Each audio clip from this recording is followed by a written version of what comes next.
taking its time by the looks of things, as it usually does. No, okay, there we are. There we are. But anyway, we'll just get right into it and just say that you got yeeted off of Twitter, and you're on your 4th appeal now to try and get it reversed. Yes. Are we? We are live, right? We are live. Okay. Sorry, I should have said that. Sorry. You didn't introduce me. Oh, yeah. Yes, in the title, right? Yeah. Yeah. Okay.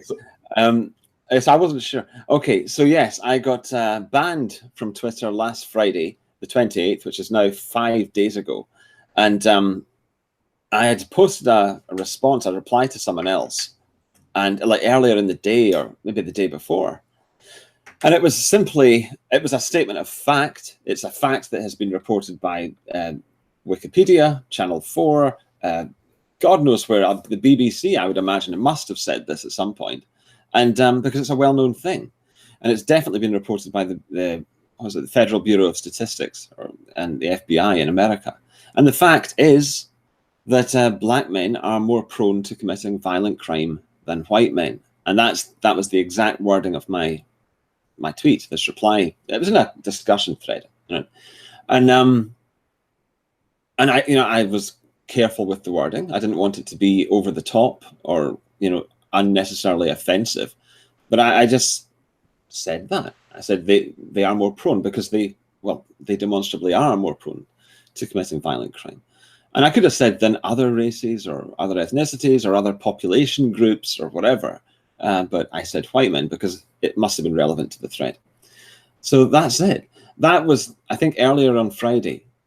And then on Friday night at about 9 p.m., I was about to post a funny thing about, it doesn't matter what it was, but I was about to, and I pressed the submit button, and the tweet didn't go through, but instead this pop-up came up saying, you are suspended, your account is suspended and is unable to perform that action. And so I refreshed the page, and then the red banner was along the top. Your account is currently suspended. And I thought, oh, fuck. I hope this is a 12-hour suspension. Yeah. And so I immediately went to my email, and there was an email there. And instead of the title being your Twitter account has been temporarily suspended, it was your Twitter account has been suspended. And I opened it and I read it, and it's a screenshot that's been passed around.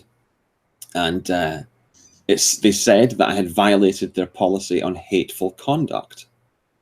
And the elaboration was something like, you cannot promote violence against or threaten or harass people on the basis of various characteristics. Well, I hadn't promoted violence against anyone. I hadn't harassed anyone, and I hadn't threatened anyone. So I don't see how I had violated their policy on hateful conduct. I mean, it simply wasn't a hateful tweet. It was a factual one, politely worded. But that was it.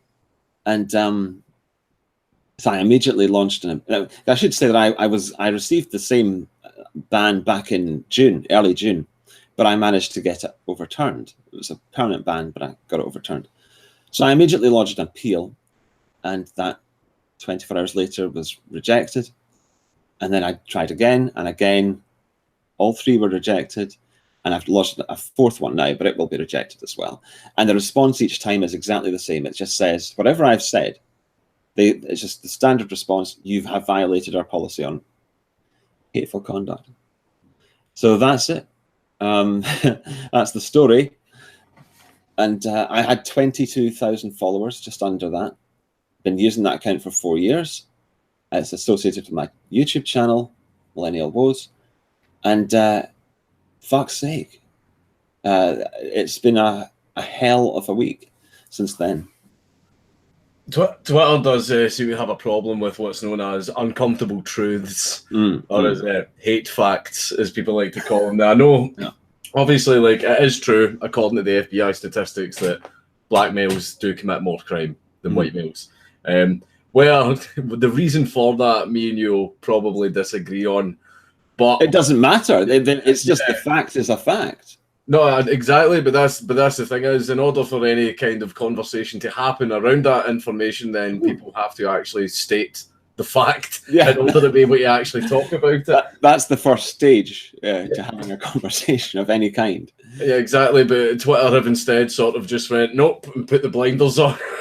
Just like get that off of here. But this exact same thing happened to Tommy Robinson, and it was because he posted the Quillette study. I think it was something that, the one that said 84% of child grooming gangs Pakistani, I think it was. Yeah. I mean, this is a very strange thing, because are they saying that you just cannot post these facts are not allowed on Twitter, and the truth is no defense and all that? But the thing is, other people post that fact and the fact that I tweeted all the time, every day. People post this stuff on Twitter. Since my banning, loads of people have repeated the statement that I made on Twitter. Now, well, these people don't get banned. So clearly there is a reason why Tommy Robinson got banned for saying this thing that is well known, and where I got banned for saying this thing that is well known. I think it's politically motivated, and I think they want, and I'm not as high profile as Tommy Robinson, but I am fairly high profile, and I think they want us off the platform, and I think they're using any excuse that they can to do it. But on the other hand, well, it's complicated, isn't it? Because I've said other things equally controversial on Twitter, but I didn't get banned. And there are other people more controversial than me, or more high profile than me, who are still on the platform. Many people. So it doesn't really make sense. The only thing I can think of why this happened now would be that Data and Society report from a few weeks ago that put me as one of the biggest nodes in this alternative influencer network. The Nazi network is what people are trying to call it. The big bad Nazis like Jeff Holiday for some reason was on there. And Crichton Tea. Yeah, for some reason, like I think it's a case of you are 1 degree from Richard Spencer. You're 1 degree. I know Richard Spencer, whenever he tweets, like I don't know the guy personally, but I imagine that he walks on eggshells. Like, I get this picture of him having to plan his tweet for an hour before he sends it out. You know, just in case someone at Twitter can conflate it into something to kick him off the platform. That's what I envision. I think it's crazy. Yeah, the things that the alt-right, I mean, to the extent that that's still a valid label. I mean, no one, it's as we've said before we went on air, it's a very diffuse and complicated thing. Even it always has been, and now the situation is even more strange, more baffling. But to the extent that we all know well, you and I know what we mean by it. That sort of American identitarianism, nationalism, and that's what it's come to mean. Well, is that really much different from what many people in Europe are now saying? And even people in certain political parties are now saying.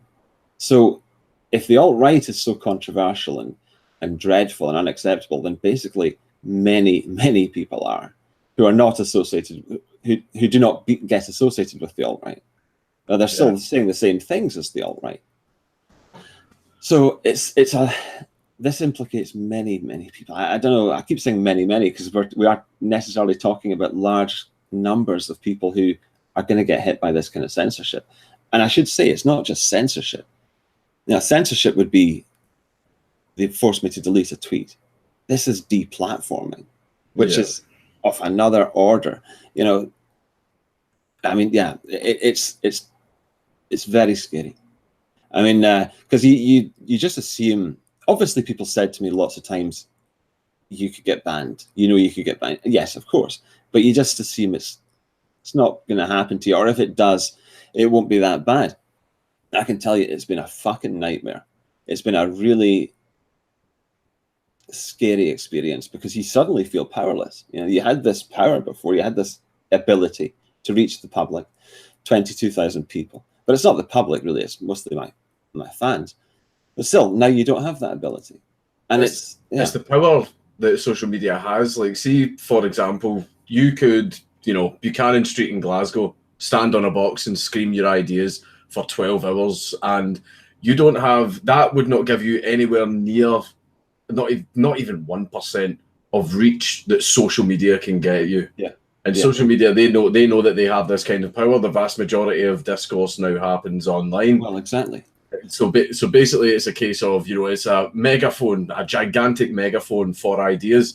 Yeah. Unfortunately, the megaphone is controlled by teenage screechers in Silicon Valley. Well, the power. I'm with her. Because of the power of the voice that social media gives you, social media itself has a huge power over you, which you're not always aware of. You know, you think, oh, if I play it safe and whatever, I'll be fine. But no, when the power to tweet is taken away from you, you're suddenly made aware of the power of Twitter over you. And it's fucking terrifying. You think, I was in the public square. I did have a place there, and now I don't. I've been deleted from the public square. It's Orwellian, you know. A theory that I've sort of came up with is it's almost as if, like, you know, the real world and then the internet world, like the internet, I believe, has become a world within itself. People like choose their own personas and model themselves, and sometimes people have a different attitude on the internet than they would in the real world because of the, you know, the protection it can afford them. So like basically being deleted from it kind of feels like being removed from a world. I know that sounds dramatic. I've probably not worded it very well, Christ. But do you know what I mean? Oh, absolutely. I mean, you know, I look at my Twitter now, and I don't have like a list of people that I was following. It's been deleted, and so I don't. And the news feed is frozen as it was at the moment of the banning on Friday, 5 days ago. Mm-hmm. The last thing is from the 28th of September. That's what's at the top of my news feed. It's just dead. It's like it's always going to be the 28th of September 2018 on my news feed. It's fucking, it's ominous, you know. And then so you don't have a subscription list, but you can go to their pages to see what they're saying, what they're tweeting now. And then there's the sense that, well, you're looking at them, but they can't see you, and you certainly can't interact with them. So it's like being a ghost, you know, walking around in a room, and your friends are all there, but they can't see you, and you can't interact with them. It's just this sense of incredible powerlessness, and you can't contribute to the conversation. Not at all. Yeah. And the thing is, even though you can meet some of those people elsewhere on other platforms, I mean, I was immediately Skyping with different people and Telegram, whatever. The fact is that it is a unique maelstrom of activity that takes place on Twitter, and unique people and unique conversations and a unique way of communicating. So there is nowhere else. There is absolutely, and this brings us to the monopoly thing. There is just nowhere else. There is no other Twitter, and I don't think there can be another Twitter, because it's the public square, and there really is only one public square. Exactly. I think it's like, see, for example, Gab, I really do respect what the guy is trying to do. So do I. I really do. I respect it. But, like, David is versing Goliath here, man, except David doesn't have a stone or a sling. Yeah. His persistence is very admirable. His belief in free speech is very admirable, like what he's prepared to do to fight for it. Yeah. But realistically, I don't think, by definition, Gab cannot ever be Twitter or an equivalent of it, because it's known, like, people who needs freedom of speech in this day and age, it's right wingers, whether centre right or far right or whatever. The left don't need free speech because the establishment, corporations, media, academia, all agree with them to some, fundamentally they're in agreement. So the only people who need free speech are right wingers. So when a website brands itself as a free speech website, right wingers flock to it, alt-right, alt-light, etc. And so everyone else knows that, everyone else then thinks of that website as an alt-right safe space, and then there's no reason for them to go to it. There's no reason for a lefty, a centrist, a journalist, an academic, anyone to go to Gab. And so they never will. I mean, and that's a tragedy, but it's the reality, I think. The thing is, even if you say, for example, if you were in university the way universities are nowadays, and someone went, "Oh, let me follow you on Twitter," and you said, "Oh, I don't use Twitter, I use Gab," that person will immediately assume the politics you have. They'll just go, "Oh, you're all right then. Gab's an alt-right platform." Well, it's a case of Gab is accepting the refugees of Twitter, many of whom are alt-right. Well, yes, exactly. Exactly. And so that's why I don't want to go on it, because I'm in touch with people that I want to be in touch with in the alt-right. I'm in touch with them on other platforms. I don't need to be in touch with them on Gab. And it's like, unless you want Gab to be well, no one wants it to be an alt-right safe space. The idea is that everyone's going to end up there, but that's never going to happen. What I want from Twitter and any other equivalent website is what you get on Twitter, which is interacting with the public, interacting with a mass, like being able to broadcast to a huge number of people, and and social networking, and having a laugh as well. I mean, I had a lot of fun on Twitter, like pithy one-liners. It's good for pissing people off. Yeah, Twitter's good for that. yeah, it is. And it was funny, like just telling the BBC to fuck off, things like that. And it got a lot of likes because people like seeing that. But yeah, I don't know what else to say about it. There's just it's horrible. It's just been a horrible week. There's a redefining of what the extremes are. Like, for example, I think Alex Jones overall was a test. If they can make the public hate a certain enemy, or at least get the majority of the public to hate a certain enemy and define them as the extreme. And a lot of people would probably agree that Alex Jones was pretty extreme with some of the things that he said. He was extreme from the norm. Yeah, exactly. Yeah. So when they did what they did to him, Silicon Valley collaboration, like, it's clear that the top people of these companies got together and went, "We're all going to make an agreement to deal with this guy." Yeah, right. That's clear what happened, right? And then it happened, and the crowd cheered, the crowd clapped at the fact that these guys did this to him, right? And it's a case of, because they clapped, they have now normalized this type of behavior. Yes, right. It's like the case of one of the examples I used is pedophiles. Nobody likes pedophiles. But see, if the police were just going around murdering pedophiles in their homes, some people would probably clap. But I would go, if the police have that power, what's to stop them from doing it to me one day or something like that? That's the problem. But the thing is as well, that now that Alex Jones has been removed, that's one area of the extreme.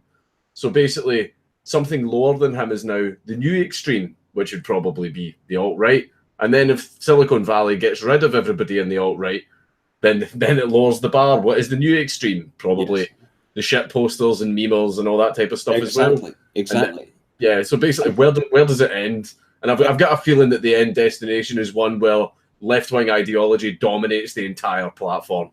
Yes, absolutely. That's exactly the case. And I think, you see, the thing with centrists, like yourself, well, I would regard you as a centrist, but I'm just gonna clip this so that I can send it to the Guardian reporters anytime they speak to me.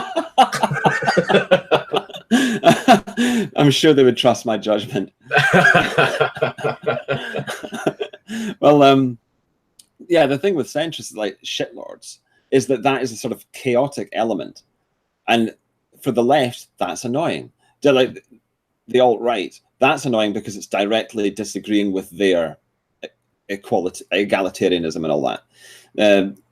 But then the centrist, that's an obstacle for the left as well, because centrist shitlordry is sort of just, as I say, it's chaotic and making fun of everything. And so it's very difficult to sort of build on that, but it's not a stable foundation. The left cannot fuck it up. They can't take it over ideologically.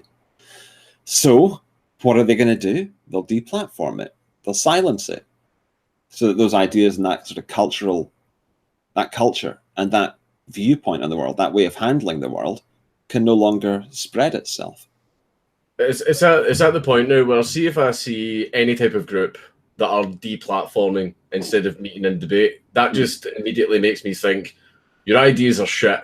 Your ideas are shit. They can't stand up to scrutiny. So you're trying, instead of being honourable and going, my ideas are bad, let me reevaluate them. Absolutely. You're instead trying to win through deceit instead, and like these deceitful people want to be in charge, and that scares the shit out of me. Yeah. And the thing is, there's no shortage of them who could take on people from the alt-right, the alt-light, the civics, centrists, and so on.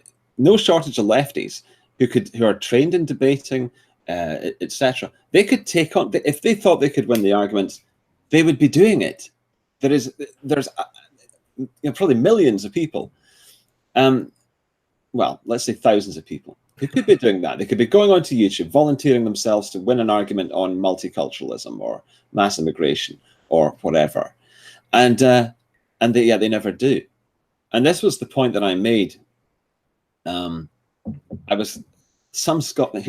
an example of something that happens on Twitter.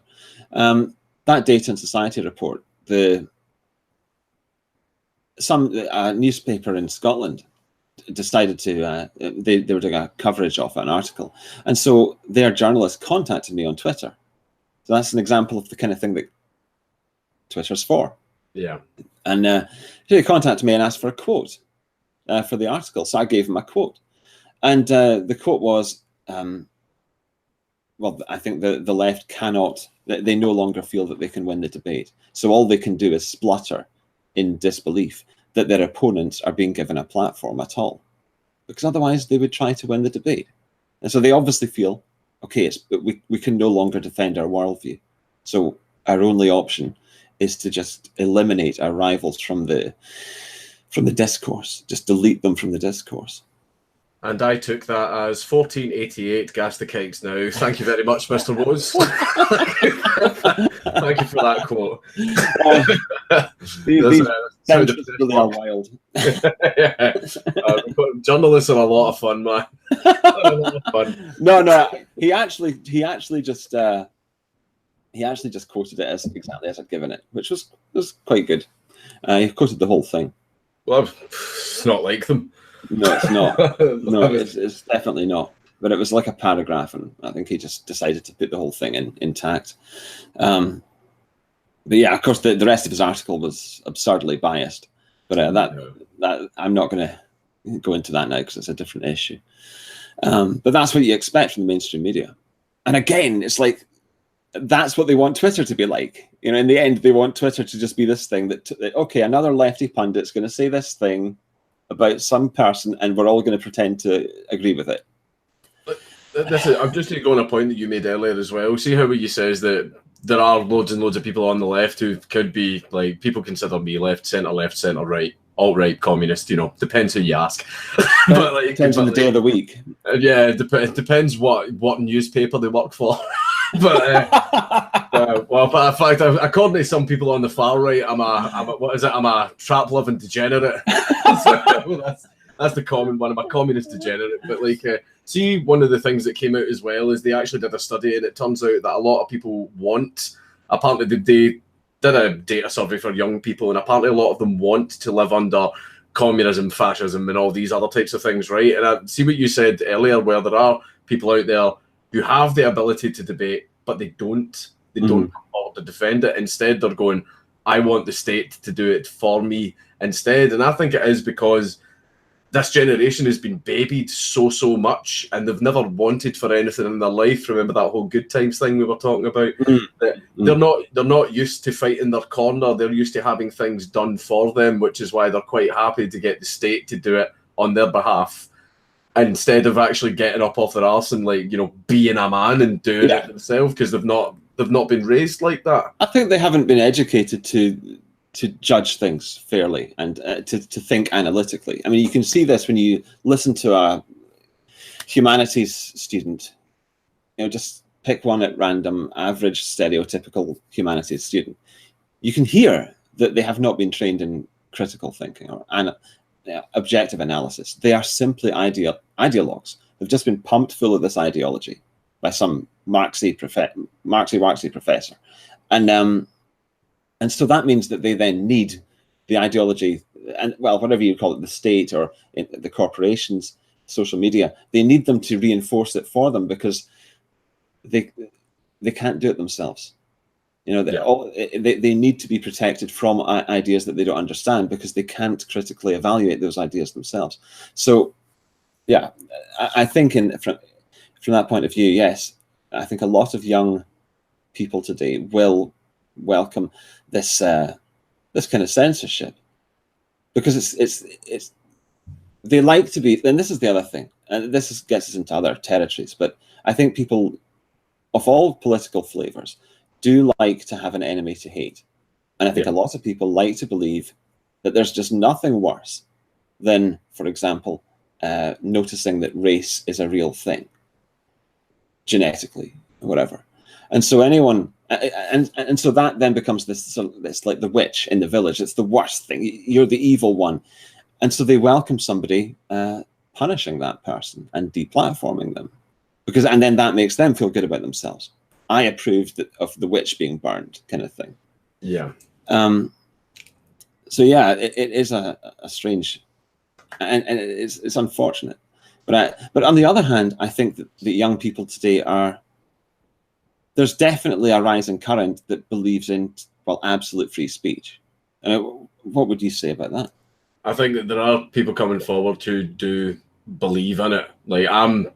I wasn't always like that, as everybody knows. I used to be a hardcore communist, and I was actually radicalized when I was 16 years old by my Marxy history teacher. So this stuff's been around for a while.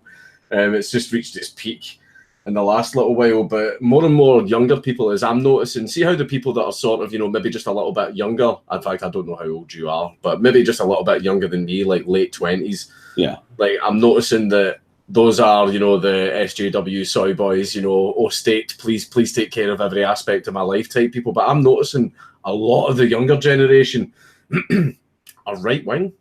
I'm quite surprised by that. The vast majority of people that I speak to, like, I was like, see, when I was, I'm speaking at the UKIP Young Independence Conference, there's a lot of young members. A lot of young members are now in UKIP, and I was actually quite shocked. And see how whenever we do events, we get protested, right? A lot of them are like late 20s, like students and all that type of stuff. But then there was a lot of old dudes in there as well, 50s, 60s, and all that type of stuff. And I was just kind of, and then there was just huge gaps. The ages, so that I'm looking at that going, this is generational. Yes, this is generational. Like, it really is. It really is. I mean, I think the people who are in charge of Twitter and whatever, at least social media corporations, tend to be they're Gen X, and in their 40s and 50s, and they will absolutely they have a different attitude. Whereas I think that, see, what the internet did before all of this censorship started. What the internet did was it really enabled total free speech. And I mean, obviously, each web forum would have its own rules and so on. You could get banned from them. But generally speaking, it was just total free speech. And then when Facebook started, it was total free speech. And when YouTube started, it was total free speech. And I believe on Twitter it was, although I wasn't on Twitter until 2014. And so people got used to this idea that you can just speak your mind on the internet. And then I think very recently, it's all happened, I think, in the last 5 years. There's this sudden increase in censorship.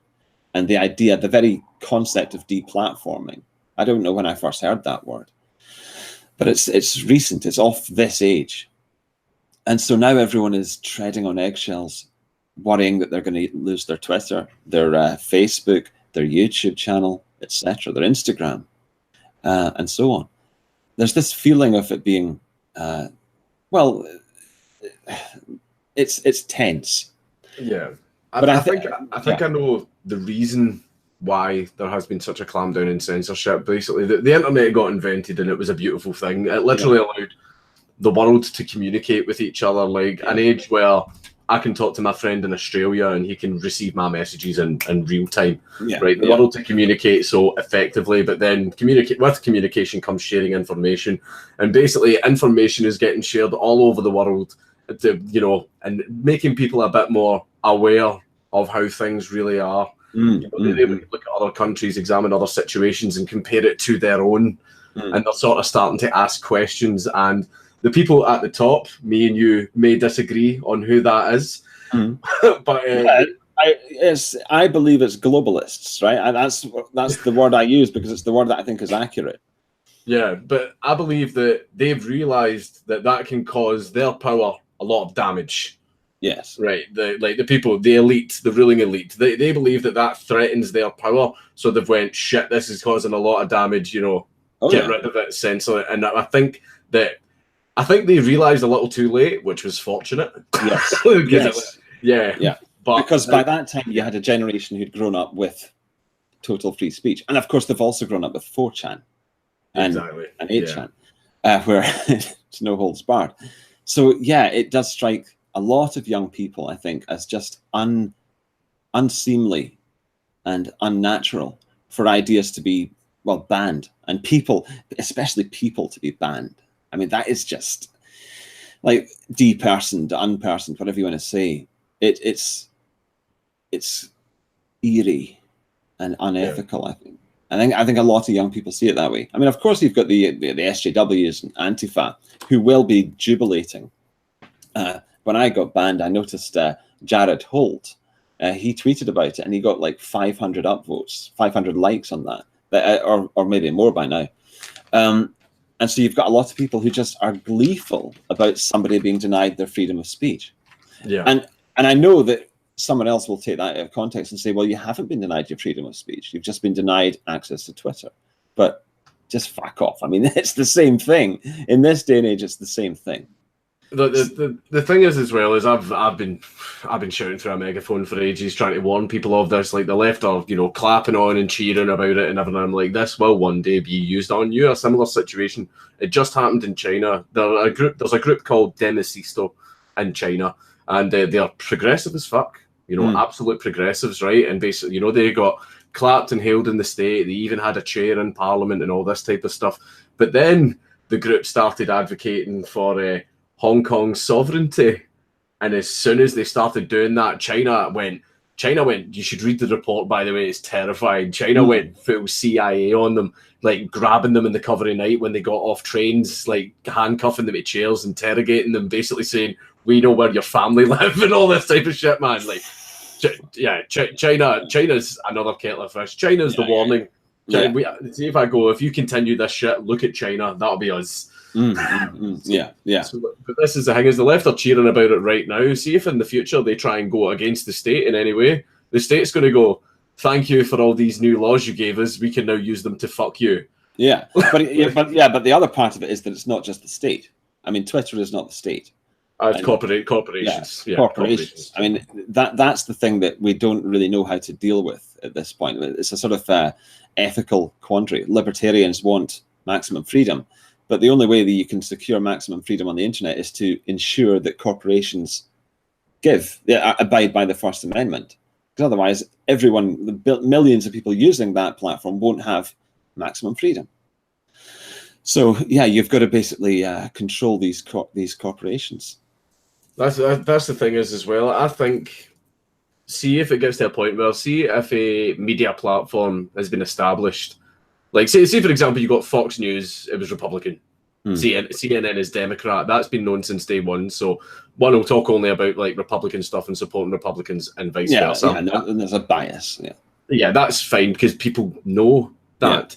Yeah. See if there is a communication on media platform who has not outright stated that they represent a certain area of politics, and then one day just decide, oh, we do now, and start, kicking and banning customers. Like, I think there should be measures in place to go, oh, hold on a sec, you can't do that.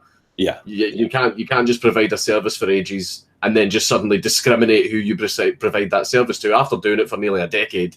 Yeah. Based on a person's opinions, they shouldn't be able to do that. But then again, people will turn around and say, you're interfering with private businesses and stuff like that. And it's a case of, we shouldn't interfere with private businesses. But when a private business grows so big that it literally controls the majority of the world's online discourse, like... it's a completely different situation. Yeah, exactly. It's like saying as well, like, I think this was when we were chatting before, we were using this example, like, you know, Asda, you know, the supermarket. Yeah. Like, what if it got to a point where Asda monopolized all food stores and they were the only place that you could get food from? They literally controlled the world's food. Like, people would step in and go, hold on a fucking second. Like, no company should have that much power. Absolutely. Yeah. No company should be able to do what they've done, what Twitter has done to Tommy Robinson, Anne-Marie Waters, various other people, and now me. It's just it's not right. It's not ethical. I don't think. It isn't ethical. No. I think shutting down any ideas, like even ones that are ridiculous. See how like the flat Earth shite like that. Like even though it's a fucking stupid. It's entertaining, right? I'll give it that. But like even the flat Earth thing, it's a dumb fucking idea, but it shouldn't be deplatformed. And even though like pedos disgust me, but they should still be allowed to voice their ideas. The important thing is, if there is an idea you disagree with, challenge it yourself, get up, educate yourself. Yeah, like, and that's easily, those ideas are very easily dealt with anyway. So I completely agree, obviously. I mean, I don't know what's going to happen. In my case, it looks pretty much cut and dried at this stage. However, I think it is still worth, you know, holding up the pressure on them. There's a hashtag free woes, which is still going, and I would like to keep it going for for as long as possible, for psychological reasons. Even if my account doesn't get reinstated, I think it's good for us. And this is the thing. This is a point that I wanted to make. At this point, to some extent, the alt-right is sort of blurry now, much more blurry than it was 2 years ago. Partly because people are being associated with it who would not have been associated with it 2 years ago. And they're getting lumped in with it. And at this point, I think a lot of us, we disagree on a lot of things. You and I disagree on a lot of things. Yeah. But we have this thing in common, that we believe in freedom of speech. And we have mutual enemies who really don't believe in freedom of speech. And they've demonized you, they've demonized me in the press, and you as well, unfairly. And, you know, they are going to come for us all. And so what I would say is, let's fight back against this as much as we can. And I think that for now, the free woes hashtag is a good way to do that. Because I want Twitter to be aware of how much opposition they have. How many people are on there because they actually do believe in freedom of speech and they don't like the idea of someone being deplatformed. And I think that for us as well, I think it's necessary. Because who the hell wants to just give in to this? Who wants to feel like, well, there's nothing we can do. We'll just have to wait for the next person to be banned from Twitter. That is not a mode of being that I think is healthy for us. It's not something that we should get into, this sort of submissive idea, this submissive attitude. I think fighting back is very important. So for those reasons, and for my own selfish reasons, I would encourage people to use the free woes hashtag. I mean, you know, it'll be a few weeks, it'll probably be someone else will get done. Someone else will get banned. So, yeah, scary times. It's the reasons that they're using for doing it as well. I mean, like... Well, it's absurd. Yeah, it's like, what was it? The Proud Boys and... Gavin McInnes. He got it, even though, because it was in preparation for the Unite the Right rally, despite the fact that Gavin and the Proud Boys all said, we're not going, that's got nothing to do with us. Yeah. It doesn't fucking matter, they got fucking banned anyway. Exactly. I mean, that is a thing about the alt-right and the alt-right. At this point, I don't really know what the difference is. I mean, it does seem to be like, it's all becoming much more blurry and diffuse, which ironically is what the left hysterically sort of said about it a while ago. Antifa and so on would say that it's a spectrum, but I think it's not even a spectrum now. It's a huge. It's almost a binary. Yeah, that's fine. Yeah, I think one of the things that I'm sort of considering as well, right? And this is just a wee idea that I've sort of played with. I don't know if it's true, but people on the left, you know, the far left, don't very often get censored. There's always people on the right. So then you get people who are free speech absolutists, where I believe everyone on the left and right, you know, they should have freedom of speech. No matter who they are, no matter what they say, they should be able to voice their ideas.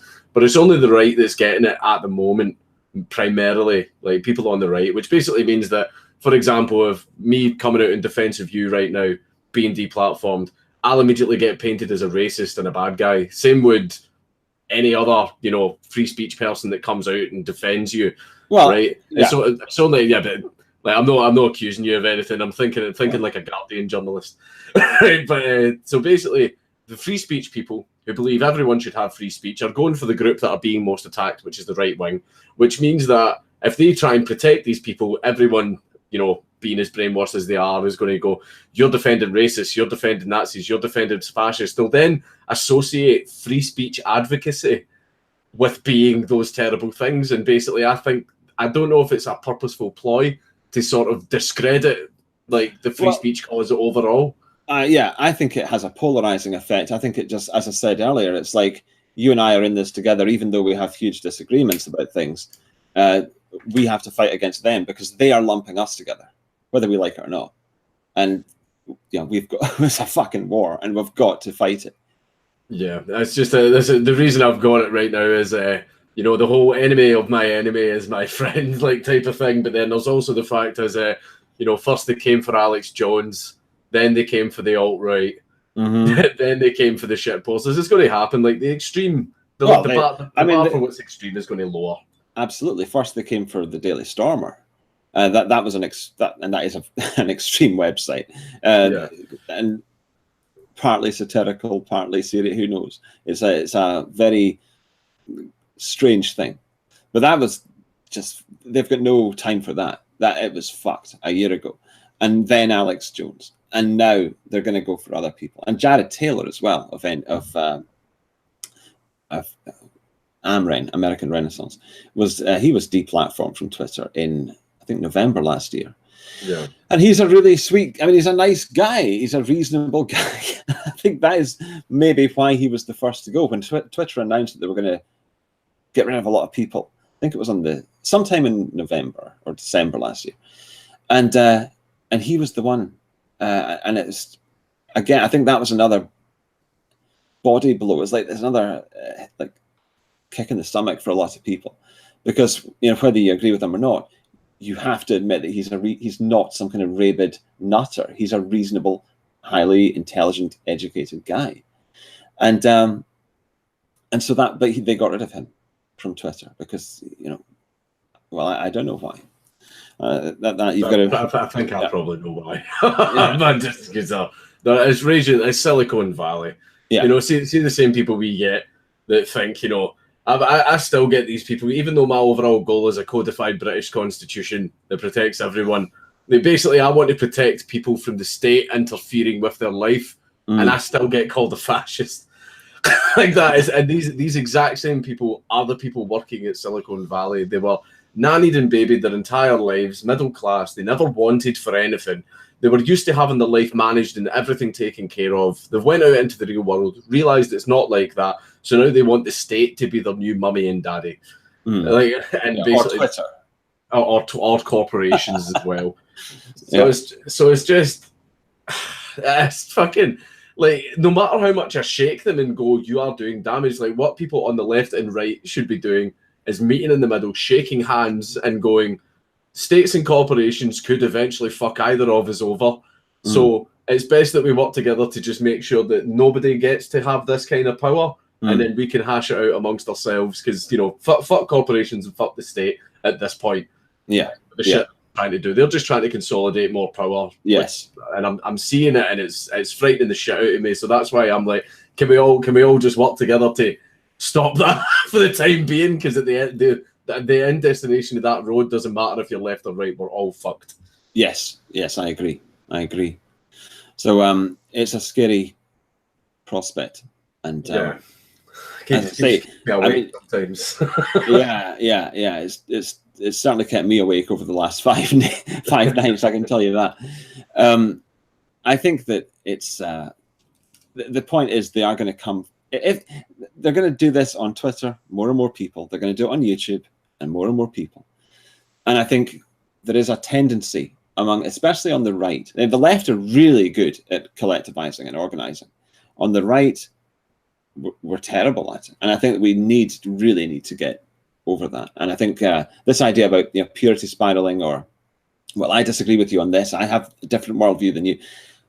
Doesn't matter. We have to work together to fight this, because even if they don't come for you, it's still the right thing to fight for freedom of speech. It's still the right thing to fight for other people who are being unfairly, unjustly silenced, denied their place in the public square.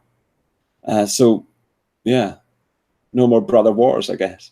But that's the problem. Is it is an issue that I'm seeing it. Like the good thing is, the more and more I talk about it, the more and more people are starting to see it, and I'm reaching people that are on the far left as well. I've reached a few people that are sort of trying to, like, what I did was like being a rabid communist, and then I seen how much damage that kind of ideology was doing to modern society. I was sort of had to take a step back, and I was sort of like, oh my god, holy shit! Like, is that, you know, getting woke sort of thing? It's this whole sort of like, holy shit, why did I believe in this trash? Why was I encouraging and promoting this? And I'm noticing some people on the left, like the far left, they're starting to sort of realize it as well. And now there's some people who are still supporting freedom of speech. But do you know, I think it's quite weird that the far left are supporting big corporations. Oh God, yeah. It's fucking weird, isn't it? Of course. And I think what we need to do is try to reach influential people. I don't know who, because you know, it's I don't know who is in the public eye, as it were, is prepared to fight this. But we need to get to people who are, and get them talking about this, and get them to pressure Twitter and these other platforms to stop doing this kind of thing. And I think there also probably needs to be political pressure, like to actually create an Internet Bill of Rights and First Amendment style thing on the internet. Yeah, I think. See, because, you know, we like to talk about the public square. Like, social media is the public square, but on steroids. Yeah, and the fact that it is controlled by people with a political bias is a dangerous thing. Basically, it was an extremely useful tool for everyone, no matter what your ideology. You could be left, you could be right, you could be fucking anything. It became a very useful tool to spread ideas, but now it's at the point where people have decided to keep the tool for themselves, and in this instance, it's the far left. Yeah, like, you know, unfortunately, people that were always against mega corporations have now taken over the mega corporations, and it turns out that they're even bigger tyrants. Oh yeah, oh yeah, oh yeah. So we need to fight them. Yeah, we have to do it. I mean, I think the implications of not fighting this are huge, and they're real. I mean, it's not just me pissed off about what's happened. This really affects the whole of society. It affects that, because, as you say, this is the public space, public square of today. And so, yeah, we have to fight it. Absolutely. Hopefully we can get more and more people on board. I know that loads and loads of people on the right are on board with this, but I would like to see more and more people from the left coming forward as well. Everyone should be sort of just nodding to each other. I'm kind of hoping for the whole, I don't like you, you don't like me, but let's work together so that we can sort this shit out. All right. Yeah, I want that for everyone. And the thing hashtag to use for now is free Woes. I want to remind people of that. Hashtag free Woes. There you go. All right. Right. Was there anything else you want to cover, man? No, that's great. That's nice and concise. So I think we did well. I'm going to read the super chats if you want to hang around. There's probably going to be a few questions. Oh gosh. Well, I've got another interview to do, but yes. Hold on a second. I'll just tell. No, that's fine. If you need to go, it's fine. No, I should. I feel rude doing that. That seems. No, that's fine. Crossers, this will be the bloodiest Scottish Civil War since Celtic versus Rangers. I think someone had a different idea about what this chat was going to be. Berserker 93, Conor McGregor or Khabib Nurmagomedov, who would win? Oh, that's one for a different time. Osir, Ben Shapiro, the Nazi. IVS just posted lots of Stars of David. Mysterious Senior Hitler. I saw Dank commune with Richard Spencer at midnight before they started to engage in disgusting alt-right tantrism. Okay. Berserker 93, nationalism is needed and use Champix to stop smoking. Dank, I know I smoke too much. and so do I. See, that's one thing we do have in common. I tried. I made an attempt. I tried the vape and everything, and I fucking failed hard. I haven't tried that yet. I'm gonna have to, though. It's getting ridiculous. I really can't go on like this. It takes a few attempts. I've heard of a lot of people. You're really successful your first try, so I'll need to try again. Brainwash in the graph. Many alt-writers were cited, including some black guy. Yeah, I remember that he was in there as well. That was the Society report. Yeah, it was farcical. Yeah, that pesky black-white nationalist. It was insanely funny to read Derek's handle amongst all the others. Portraying Jeff Holiday, Sargon, and Spencer as the same was unraveling to read. Berserker Dalai Lama says Europe for the Europeans, racist. I thought that was fake. I thought, like, fuck off. The Dalai Lama didn't say that, and then I seen it and I was like, holy shit. Yeah, he did. Woke as fuck, Dalai Lama. Well, probably is the wokest person on earth with all that meditating, but the big red bear. This is doublespeak. Only the right needs free speech because mainstream media, that's bullshit, and he knows it. What a snake. Oh dear. I don't think so. I think that is the truth. I mean, I guess if you're far left, there are things you feel you can't say. But I would ask would you lose your job? Would you go to jail for saying these things? No, you wouldn't. So yeah, and you certainly. I mean, there are people on Twitter saying the most unbelievable things, including like anti-white racism, every single day, and they don't get deplatformed. So I stand by what I said. I'm sure there are some examples, but by and large, no, it's the right that needs free speech in this day and age. No, it should be. Everyone needs freedom of speech. Oh, of course. But it's the right that are losing their jobs and all that shit over it as well. Yeah. Saltmine News Network, fair play for having Woes on. Please discuss UKIP. I didn't see this. The chat's over. Sorry. Would be interested in hearing some conversations between you two gents. I think I've kept Woes too long, but another time. I don't mind doing another stream. Yeah. Zoidberg, God help us if your side gets their way, Woes. Free speech will be suppressed. Richard Spencer confirmed this. Now hold on a second. Oh no, see, I was dreading that somebody would bring that up because it takes ages. I think that Spencer is pro freedom of speech. What he was talking about there was subversion, which is a completely different thing. That is a very specific phenomenon. It's not a matter of ordinary people or members of the public or whatever not being able to speak their minds. I think any reasonable person believes in that. Unless you work at Twitter. Yeah. So what did Spencer actually mean by it when he said ultimately we're not for freedom of speech? Because what he meant by that, he was talking in a sort of caricature sense, which he often does, and then people think that he means it literally.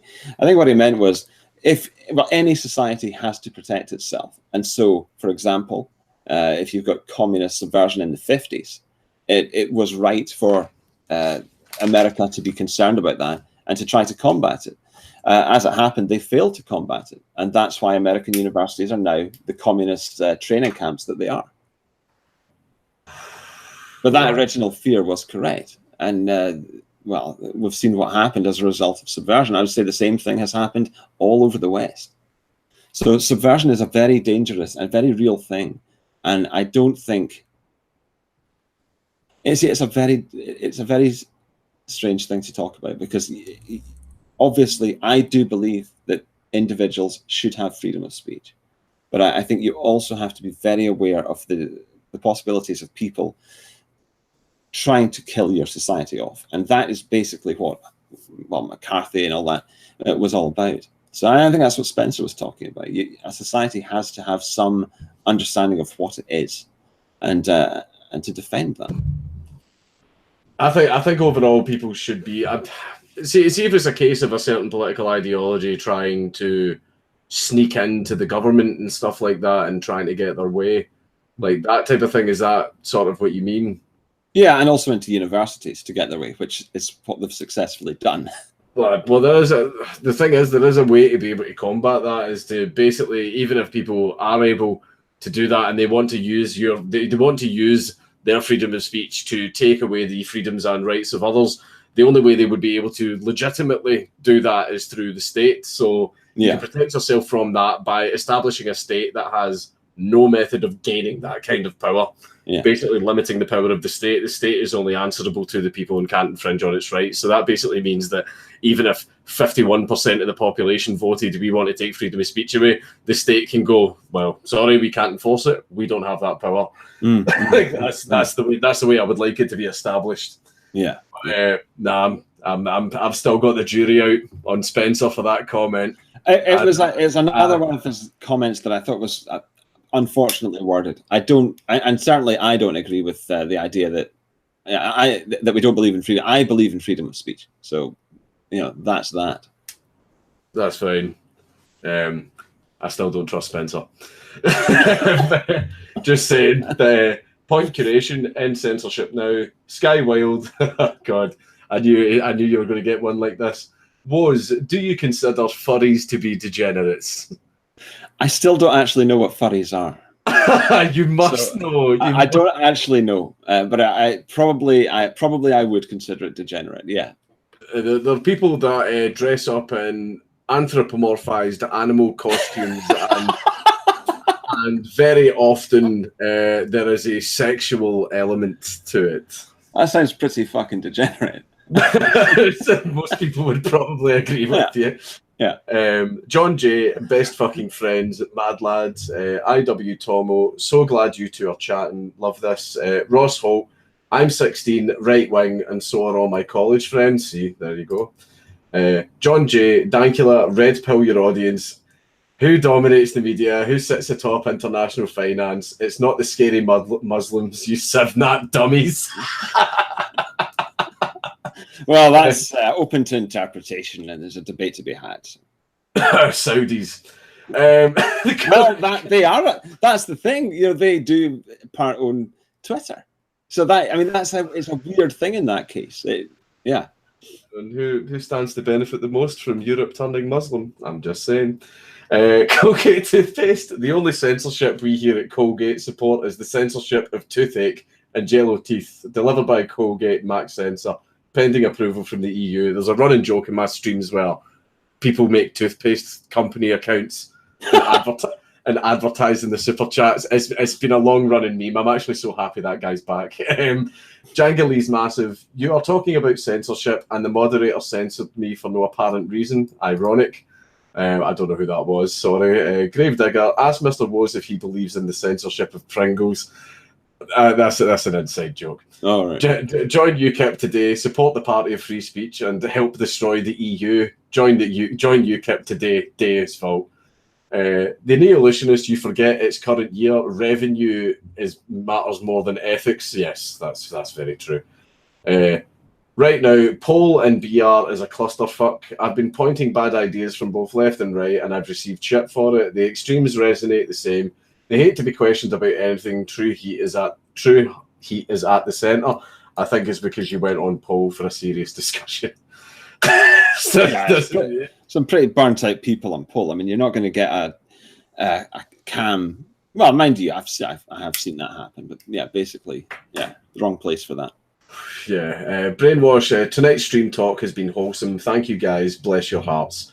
And Daniel Smith, here is 5 Canadian loonies. That's as far as I've gotten, man, but I don't mind letting you get off to do your thing. Okay, well, thank you very much. I'm off to red ice now. No worries, man. Right, good chat. I'll talk to you later. All right, thanks very much. And I'll see you later. See you, dude. Okay. Oh, now that the page is refreshed, I've just seen there was some that I missed. Hot Bear, Count Dankula, you need to know you're a bear with an accent. Let me know if you switch teams. Also, big fan. Keep the triggers coming. Colgate toothpaste, Millennial Woes. We here at Colgate believe in freeing people from all problems, being bad breath or toothache. Have a Colgate Max Freedom on us. The Big Red Bear. I would lose my job over my left wing or right wing ideals, honestly. Zurindu, I'm writing an essay on freedom of speech in China. That's going to be a short essay. Just write, there is none. I wonder how long it will be for the Chinese come and get me. I probably wouldn't plan any future trips to China. Like, see me being like a free speech advocate, I probably wouldn't be allowed in China. I don't know how it really works with immigration over there, but I actually get a feeling that I probably wouldn't be allowed in. Dante Banducci, alt-right be more popular without censorship? I don't think they would be. Everybody already knows like who they are and what their ideas are. Like, it's just if you censor them, it's not going to make them change their mind. Dante Banducci, do you think white nationalism will become more popular when it's not censored to all hell? No, I believe because people will be able to challenge it. Like, everyone sort of thinks that whenever someone, well, for some people that is true, but for the majority of people, whenever they hear information, they don't just instantly believe it. More and more people are actually starting to question and do their own research. And when people start questioning things, it means they need to research, which overall raises their intelligence. So basically, the intelligence of the population is rising. That's always a good thing. CS, what's your squat and deadlift, guys? I don't know. I work out in the house. I don't go to the gyms because there's only one gym near me, and it's always permanently busy. And I fucking hate queuing up to use machines, and I'm sitting trying to work out in a machine, and a guy comes up to me, and I need to take my headphones out. Are you nearly done there, mate? Yeah, I've got one more set to do. Are you nearly done there, mate? You're like fucking every 2 seconds. I hate it. See if I could just find like a completely empty gym. I would totally go. But yeah. I know that there's probably going to be people in here that are like annoyed that I had Woes on, but like, as far as freedom of speech goes, he is correct. Maybe not the Richard Spencer part. I don't trust Richard Spencer because of those comments. But Woes is right overall on freedom of speech in the way that corporations of social media are stifling people on the right. And like I've been warning as well, like, you know, Alex Jones was the extreme, then the alt-right became the new extreme, and then what's going to be once the alt-right are gone, who's going to be the next extreme that they'll come after? Probably us. You know, you're probably going to get people that are going to have their Twitter immediately banned just for posting a Pepe meme, because the bar will get lowered so much that Pepe would probably be considered the extreme.